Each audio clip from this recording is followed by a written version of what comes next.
Hello and welcome to the Everything is Black and White podcast. It's time for the view from the opposition, and this week it comes from a familiar face and friend of the podcast, Tom Phillips, a Brighton fan and podcaster.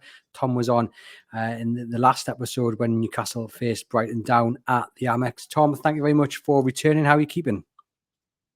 Keeping thanks. How about yourself? Yeah, I'm good. Thank you very much. I'm looking forward to Saturday. Big game for Newcastle United. For Brighton, not so much. They've fallen away in the race for Europe. What does Saturday mean to Brighton? I think it's just going to be nothing more than a training exercise, to be completely honest with you. We've had a lot of injury worries, injury problems, questions around squad depth, and kind of been a bit of a case in point for Zerbi to the board in the fact that he wanted about 6 players in the summer and again in January. He didn't get them. And we're finding the reasons why. And that's mostly just down to the thrilling excitement of Europe, but also it does come with some cons, sadly, as you guys have experienced, but probably not as much as what we have. Is there a slight disappointment that you're not going into this game, into the final week of the season with something to play for, i.e. a chance to qualify for you for next season? I think there was always that hunger after what was a sensational season for us last year.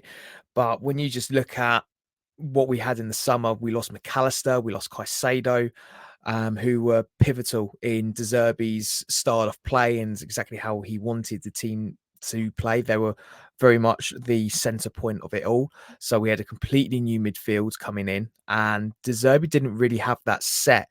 Probably not until we probably could have got it sorted in October, but then injuries came, and then it was a bit of man management up until January.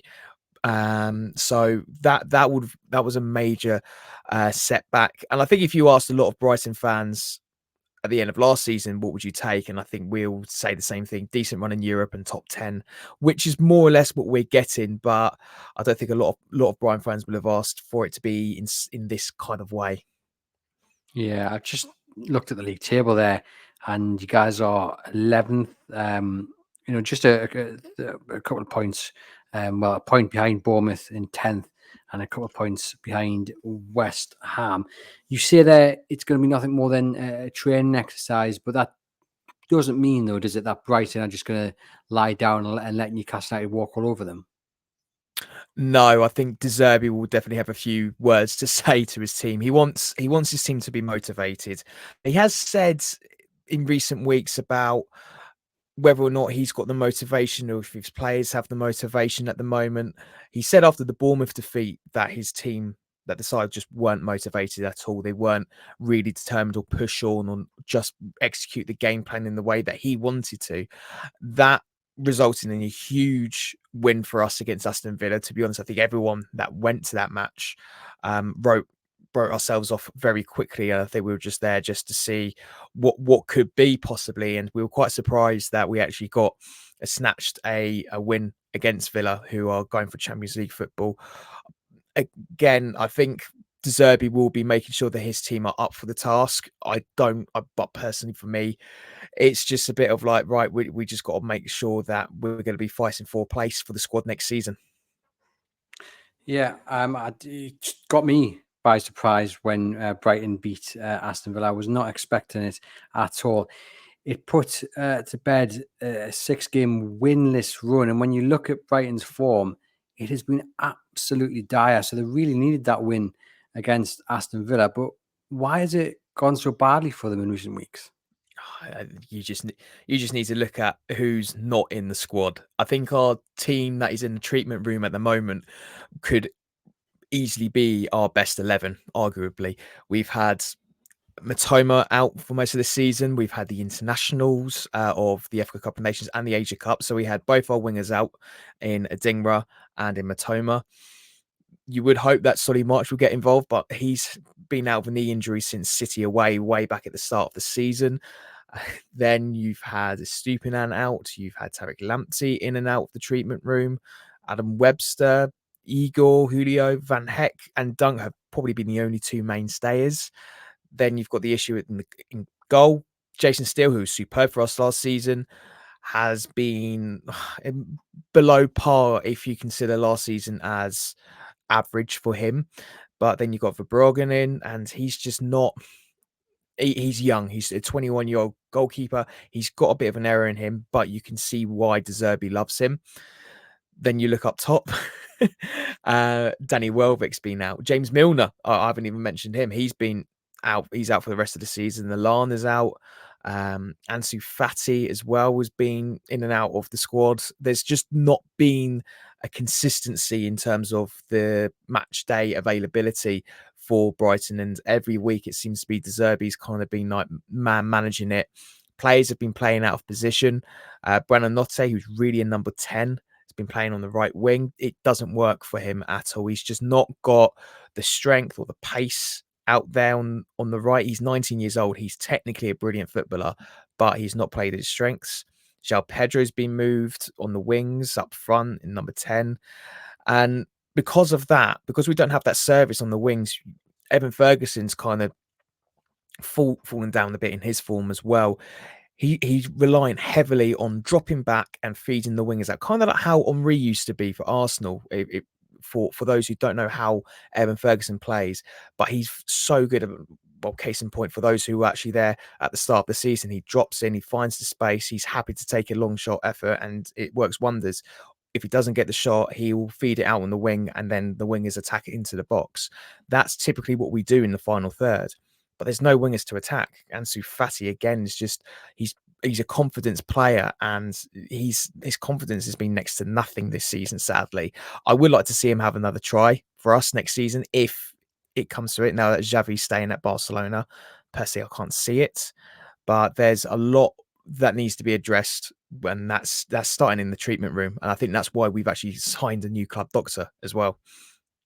I think Newcastle United fans listening or watching this podcast will feel some sympathy towards you, Tom, because Newcastle have been through the wars as well. And the times you could have named a starting 11 with the injuries that they've had. Thankfully, they are starting to get players back. Joe Linton, Nick Pope, Callum Wilson, Harvey Barnes, Miguel Almiron, all back and involved in the last game, either being on the bench or coming on the pitch or starting in some instances with Callum Wilson, who scored as well. So Newcastle are starting to get key players back, and that's why they're probably finishing the season stronger than most. I just want to read you a stat out, and you probably don't need me to read this stat out, but I'm going to read it out anyway, Tom. I've got a feeling I know the one you're going to say. Yeah, since beating Sheffield United 5-0 in February, Brighton have scored just 5 games in the past 10 Premier League games. It is their lowest return in a 10-game spell since 94 times in 10 games between February and April 2022. So in front of goal, and probably because of the injuries you've just mentioned, goals aren't exactly coming with ease. No, they're certainly not. And again, it goes to my point. Conventionally, the front four would have been March, Matoma, Welbeck, and Pedro. They will probably be our main four, and then you've got Evan Ferguson behind them. You've got Simon Adingra behind that. So on paper, we actually had a really good attacking threat, and De Zerbi's a big fan of goals coming in left, right, and centre. I think that's why we seem to be such a threat all of a sudden when De Zerbi took over from Potter, because no one knew how to mark us. We were so good before, but that was because we were heavily reliant on one particular player in terms of getting the goals in. Murray during the Chris Hughton days, under Potter was more Trossard, but now it's a case of everyone's contributing to the squad and everyone's really confident in front of goal. And I think that's why a lot of Brighton fans were really excited. It was a step up from the days of Graham Potter, who was fantastic for us, but it was just there was a lack of urgency in that final third, which frustrated a lot of us. But now we're seeing that we have the capabilities, but we just don't have the fitness behind it. So I think that's where our new frustrations lie, is the fact that we see the squad and starting lineup, and we just shake our heads and just be like, oh, if only Matoma's available, if only a Dingwa can play the way he wants to play, or Brennan Notte, or Joao Pedro, who for me has been second best player of the season behind Pascal Gross, who to me, Pascal Gross is technically the best player I will ever witness in the Brighton shirt, and is probably one of the most underrated players in the Premier League as well, I personally think. But that's me looking through the blue and white tinted glasses for me. It's just it's been frustrating in front of goal. It's not a surprise though, because again, our players are injured, our players are tired. We've had Europe with more or less the same squad. There's not been that much availability or fluidity in terms of resting players. It's been harsh for them, and for that, tiredness happens and we get found out. Big fan of Joao Pedro, though. We know Newcastle United really liked him. He's ended up at Brighton. He scored 90 goals this season. I did say on yesterday's episode that he'd scored 20 goals. I'm not sure where I'd got that number from, but he hasn't scored 20 goals in all competitions. So I'm correcting myself now before someone reminds me in the comments. He scored 90 goals this season. He looks a real talent. And even for, what was it, 30 million, I think he cost Brighton? Yes, I believe it's like 35 million pounds is the region. He looks like he's got the ability and talent to make that price tag look like a bargain, I think, within the next couple of years. Oh, absolutely. And you look at how he was managed at the start of the season. He was playing the European matches before he was even getting a taste of starting in the Premier League. And I think that's kind of what Zerbi really wanted to do to manage the season if we were all invincible and not prone to injury so much. And you just saw what he was in Europe. He stepped up to the mark. I mean, that away game in Marseille will always be iconic for so many of us, because Joao Pedro comes off the bench and scores a brace at the Velodrome and just made it look like his playground. For someone who's been in the Championship with Watford for a couple of seasons and just made it look oh so easy. He's someone that is not afraid. And I think that's someone like him who's unhinged is frightening to see if you are the opposition. But when you've got him in your squad, you're that kind of fan where you're like, oh, we're fine, because Joao Pedro is going to be the game changer for us. And like you say, I think he could be the next £100 million transfer that we're going to be seeing in the next couple of seasons. But he's so keen. He's already embedded himself as a Brighton fan, like the goal he scored against Palace and the celebration afterwards, just really get that strong connection in with the fans.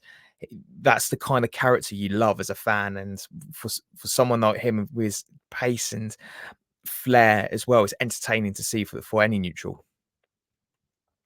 And I think you just used the word connection there, and it was ironic because your connection dropped out. So I just had to make that joke. I made it in my head and I thought it's too funny not to say out loud. But we'll persevere on. We've spoken about Brighton's form being absolutely dire. I think it's the 17th in the form table over the last 10, and then I think it's 16th over the last 6. It's not gone well away from home. It's not gone well either. When you look at Newcastle's form, Tom, they're picking up points left, right, and centre. I think they're third in the form table over the last few games, and at home they're an absolute force to be reckoned with. Do you look at how Newcastle United are finishing this season and think, okay, yeah, I'm a little bit worried? Let me just clarify the positions in the form table before we go on. Last 10 games, Newcastle are fourth in the form table, 19 points, 25 scored, 15 conceded. Brighton 17, so I was right with that one. We're looking 17 points, and that can't be right. Sorry, points.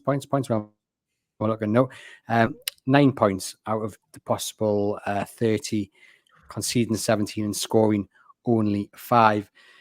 It's not good, is it? Do you look at the Newcastle's form and think, yeah, I'm a little bit worried here? Yeah, I think any Brighton fan that is actually going to be braving up the trip on Saturday is going to be thinking that as well as they walk up the steps at St James's Park. I think, again, when you look at it on paper, it's just like, yeah, there's a clear winner in this on paper, and it's Newcastle. I think we're all just kind of thinking, look, so long as we could get some sort of a performance out of these guys and just take the positives out of it. I can't believe I'm actually saying that, because that's an iconic Graham Potter saying that, just taking the positives. I think we're just going to have to take it as it is, because St James's Park is such a it's an intimidating place to be, and as Newcastle are fighting for something, we're not, and the Newcastle fans will be thinking that we've got a great opportunity to take 3 points. We've got to make noise for this.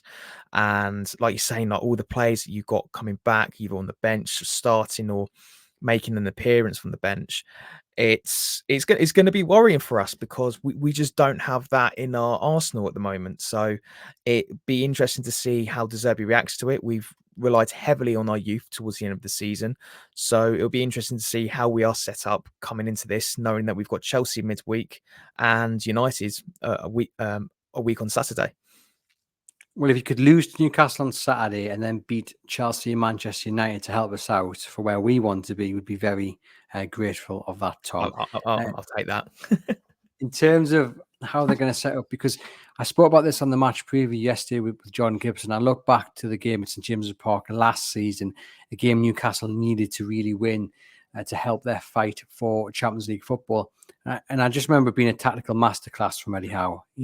And Brighton were going very strongly. They were sixth in the league. I think they were one of the informed teams at the time.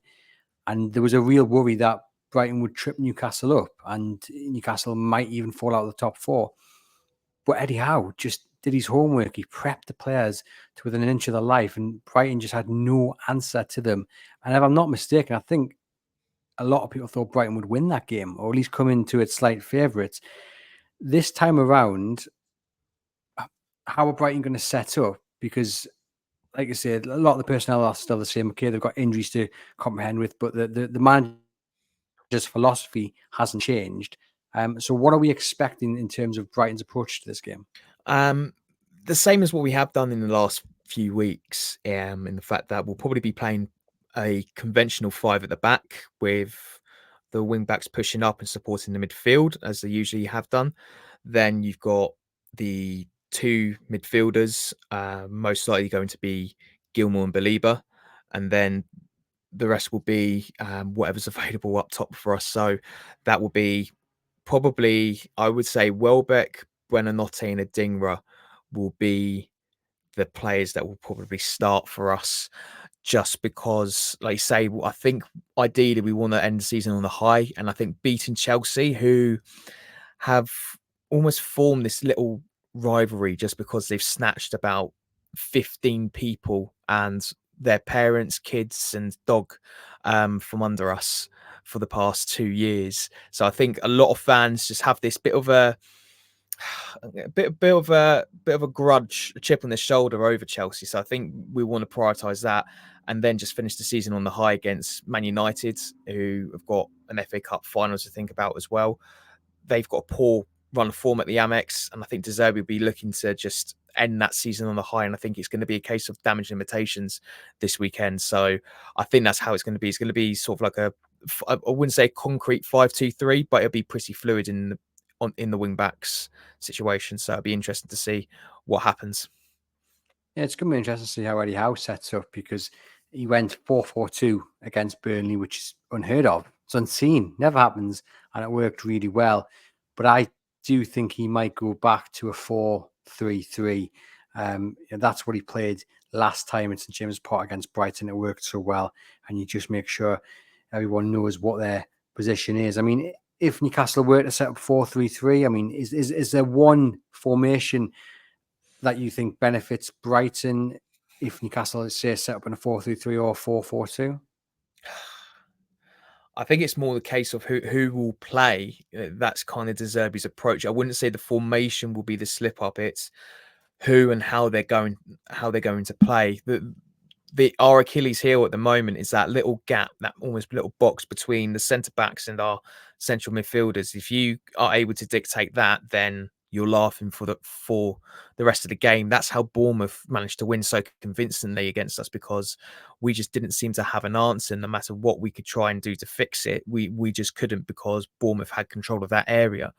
And I think when you look at the midfield that Newcastle have and the attacking talent that Newcastle have as well, they're going to be looking to control that area, particularly on the attack, as well as just trying to stop Brighton, trying to control and dictate play from the back. So I think that's going to be the main area. I probably would say a 4-3-3 will work best in that situation if I was a Newcastle manager. But I think really any situation, either formation is going to pose an equal threat because of what you're able to have on your bench. I think that's the reason why you're probably going to go and get a result out of us. Do you think Brighton will want to have more of the ball on Saturday, or will they give it to Newcastle and say, right, come on, let's see what you can do? It's an interesting one because we learned from Villa that if we had too much of the ball, they will just find that opportunity and take it from us. And they spanked us 6-1 at the start of the season. We changed and learned our lesson from that. And it was more of a case of game management, and we go and snatch a win at home. I I would say probably give Newcastle more of the ball, but we've got to be able to shut shop and be keen at defence. The problem is that our defence just isn't there. Like, we're going to have a makeshift right wing back in either Veltman or Gross. Estupinan just hasn't been at the races at all. Igor Julio again has been in and out with injuries. It hasn't been the best debut season for him. Van Heck's out for the rest of the season, and I think personally he's been probably better than Dunk this season, which I think for many Brighton fans will be a bit like, "Whoa, hang on here," but he's probably the most improved player in the Premier League in the last 2 seasons, and us missing him is going to be. It's easy to see why, because since he's gone, De Zerbi's gone from 4 at the back to 5 at the back, just because of what he can do. He's as good as 2 centre backs in De Zerbi's eyes. So, and then we've got the case of Adam Webster, who sadly he's been a bit of a Marmite player for Brighton fans, and he's just been lower down the pecking order. He's got some very unfair stick on social media as well, but he seems to be growing into the role that he's in right now. 3 at the back, 3 centre backs is definitely his forte. It's definitely where he works strongest. It's where he made a bit of a name for himself at Bristol City. So it's just, it all depends on the day, really. And you mentioned that Newcastle United and more concentrate on who plays rather than formations. I mean, is there a certain player that you're fearing more than anyone? Almiron, Isak, I mean Wilson. The Can list goes on. I just stop you there? I can guarantee thousands of people who tune into this every week, not one person would have had at the top of their list Miguel Almiron. Not Oh, one person would have said that. really? The reason why I say that is he's going to be looking at what's in front of him, and if he's going to be on the left, he's got either Veltman, who is old. Well, before you jump, because he has only just come back from injury. So the last time out, he was on the bench. Anthony Gordon, Jacob Murphy started on the flanks. Jacob Murphy had an absolute belter of a game, 2 assists, involved in the penalty. I think even though Almiron will be fit enough to start, I can't see him getting ahead of Jacob Murphy. I mean, stranger things have happened, but I think most people will be backing Murphy to keep that position on the right. But Yeah. I could be wrong. And I tell you what, because I am the self-proclaimed founder and chair of the Miguel Almiron fan club, I'd like you to continue to go on and praise him anyway. So continue where you left off, please, Tom. Absolutely. I just think that he's a player that has been a bit of a headache for us in the past, and I think when he comes and plays, he's not going to have Tariq Lamptey on this side, and Purvis is stooping, and like I said, he's been below par this season. So I think he'll be licking his lips and rubbing his hands when he just thinks, if I get 15, 20 minutes on the pitch, I'm going to be laughing here, and I think that's probably what's going to probably happen in my eyes. Like I say, Jacob Murphy, who has just been unreal in recent weeks, I think he can have a great opportunity. I think he could really frustrate either Veltman or Gross, just because if it's Gross, he's going to be pushing up more and supporting the attack. If it's Veltman, he's going to be a bit more restrictive in terms of his freedom on that flank, but he's going to be quite easy to beat in my eyes.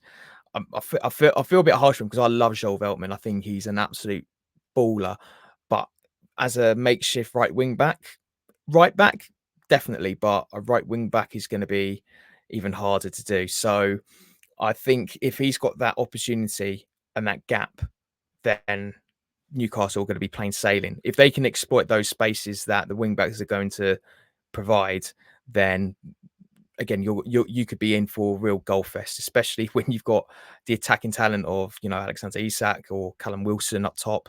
It's gonna be a worry for us. You mentioned there the right wing back. Well, he'll be going up against Anthony Gordon, who has got 10 goals and 10 assists this season. He'll likely start out on the left if it is 4-3-3, even if it's 4-4-2. Gordon will still be out on the flank. You mentioned Alexander Isak. I'm just going to continue reading out really positive stats from Newcastle point of view. And if you want to cry in between them, then you do so.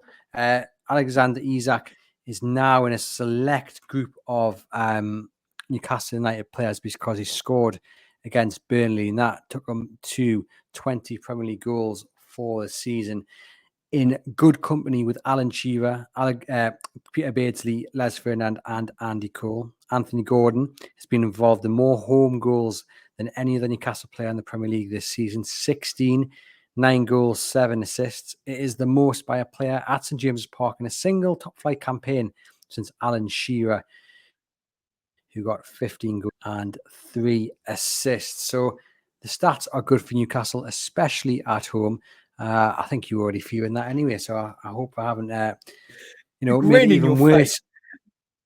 The grin on your face when you're saying it. If you're listening to this on Spotify or whatever you're listening to on your listening devices and you're not having the chance to see it on video, just go back to this bit here, because he's grinning like the Cheshire Cat, and I'm grinning just because I'm either going to do that or I'm going to cry at this point, like you say. Would you like another stat? Newcastle have scored in all 18 of their Premier League home games so far this season. They most recently scored in 100% of the home league games in a single campaign back in 1982-83, and have not done so in the top flight since 58-59. So there's another record due to be broken, because I do think they'll get a goal or two against Brighton. But I've got one positive stat for you, Tom. Brighton are looking to complete the league double over Newcastle for the third time, previously doing so in 2020-21 and 78-79. So, there's something to aim for. Something to aim for. Don't think we've got that at disposal. But I'll take it. I'll take that stat. I was speaking to my colleague in the match preview, and I was talking about. Well, he was talking about Zerbi, and from my view, I do think he's slightly overrated. And you can tell me if I'm wrong, tell me if I'm right. And I was wondering whether the links to the Liverpool job have maybe had any effect on this season. Has he had his head turned at any point by those rumours, do you think? No, I don't. No. If you look in the summer, he was linked to the AC Milan job, which for boyhood AC Milan fan, you would think he would have just jumped on that opportunity, but he said no. And he knew why. And he just felt like it wasn't the right project. And he was actually quite free to admit that as well. And he was really invested in the project that Brighton have at the moment. And I think that's what he is. He can separate the manager from the fan, which I think shows that he's got a strong head on his shoulders. The Liverpool job, nothing concrete came from that. There was no real approach to Barber, to Bloom. Unlike what Chelsea did with Potter, it was clear as day that they wanted Potter.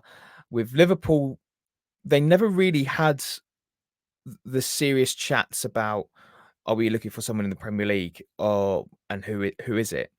I think it was a lot of a case of a lot of speculation. Quite rightly, Zerbi plays exciting football. It's very similar. It's a good transition to what Klopp's been executing over at Anfield. I think he's got a great talented squad there that, again, Zerbi could just showcase what he wants from the team. I mean, he's worked with Alexis McAllister, so he can instantly get one of the players that's actually grown to be one of the team leaders in the dressing room now, to win the squad over and say, we're winning trophies with this man. I promise you that.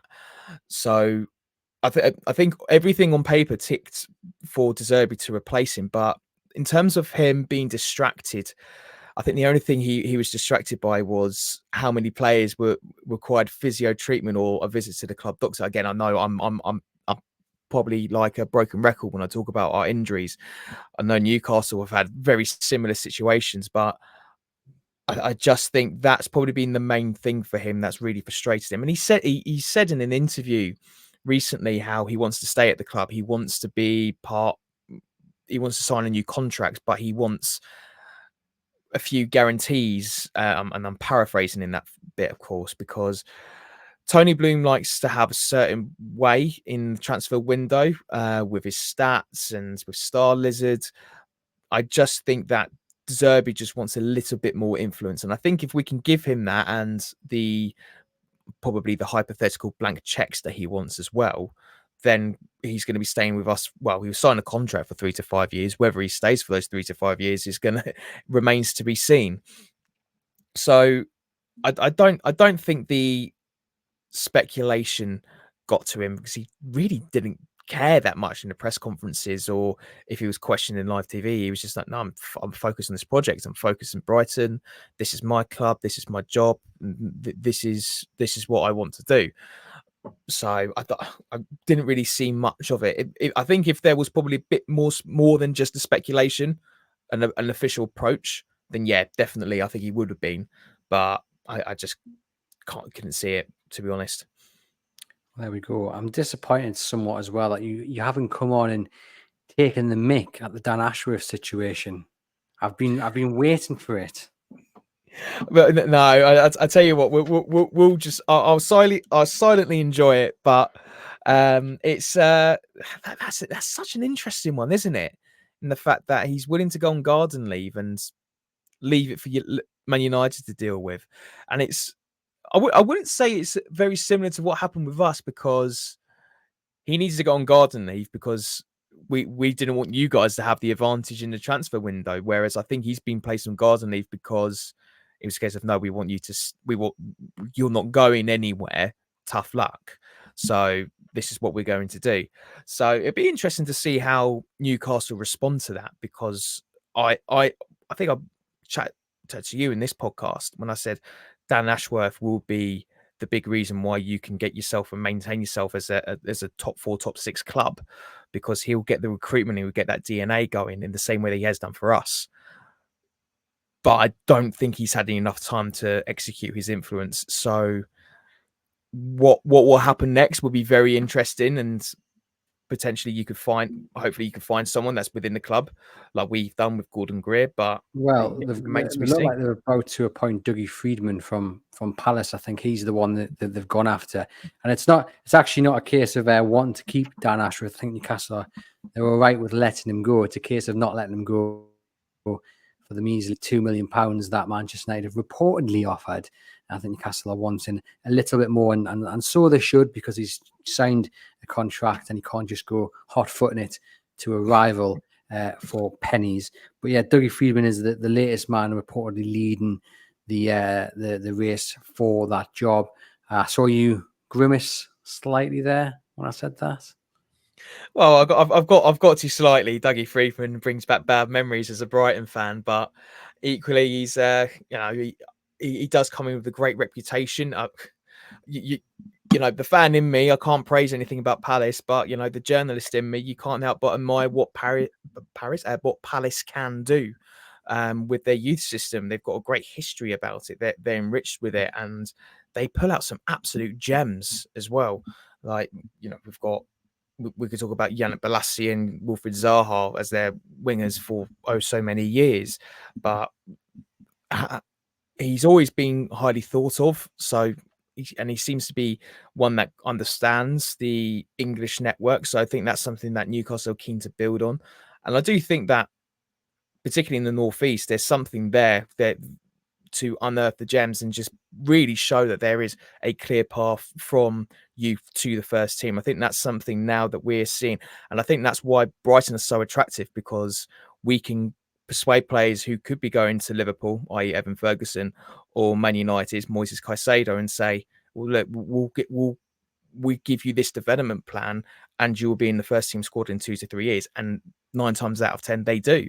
So I think that's the attractiveness that they need. And I think someone like Dougie Freedman is the right man for the job. Almost praising a Crystal Palace legend there. Almost, not quite, almost. And I feel like did I ask you this on the last episode? And we are going off on a tangent here. But what is the rivalry between Palace and Brighton? Because I see it on social media, and I just don't understand. Right. So I would like to make this clear that it's nothing to do with the M23. The M23 starts at Crawley and ends in Coulston, so no correlation to Palace over at Selhurst or Brighton, which play their games over at Falmouth. So nothing to do with that. So it started in the 60s and 70s. Whenever we were going up, so were they. If we were fighting relegation, so were Palace. Previously, a bit of pub knowledge for Newcastle listeners. We used to be nicknamed the Dolphins. Palace have always been known as the Eagles, and I think some of you could probably see where I'm going with this. Few fans started taking the mickey out of the Eagles chant and responded with seagulls, seagulls, seagulls, to which the directors just had their light bulb idea, we're going to rebrand, which clearly just got that little bit of a nudge there to go from, okay, we're competitive rivals to, oh, okay, there's something a little bit personal about this now. And then I think the thing that really kind of secured the rivalry was an FA Cup third replay. And that was over at Stamford Bridge between Brighton and Palace.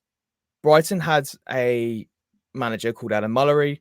Palace had Terry Venables. Both players were in Tottenham's best team, most successful team that they always talk about. And Mullery was the favourite from the gaffer, whose name's gone past me. Venables never really liked it, and he's always held a grudge over it. And I think Mullery's always had that kind of like a mantra about him, the fact that he was the favourite. I think if I'm a qualified referee, and I don't like to rant about referee performances, but if you watch the replay, which is available on YouTube, you would describe it as the most shambolic performance you ever see in the match official, and a lot of people would say that to this day. I think it was about 5 penalties, two for us, 3 for Palace, and it was just shambolic. At the end of the game, there is a great photo of Mullery giving it the 2 fingers during a police escort to the Palace fans. He then storms into the dressing room, grabs some change from one of the players' pockets, goes into the Palace dressing room, throws it down and said, "Congratulations, boys. By the way, you're not worth that," and slams the door shut. So there was a degree of pettiness and all that jazz to go with it. And it just solidified this unique rivalry that had nothing to do with location and just everything to do with it's just a pure competitive rivalry that has just blossomed to what it is right now, which is hard to explain to someone like yourself, Andrew, or some of the Newcastle fans who still scratch their heads about it. But I just really want to say that Palace and Brighton fans will not agree on anything. And in fact, some will just go and play devil's advocate. But the one thing we will always unite in saying, it is not a derby and it's got nothing to do with the M23. We just really don't like each other.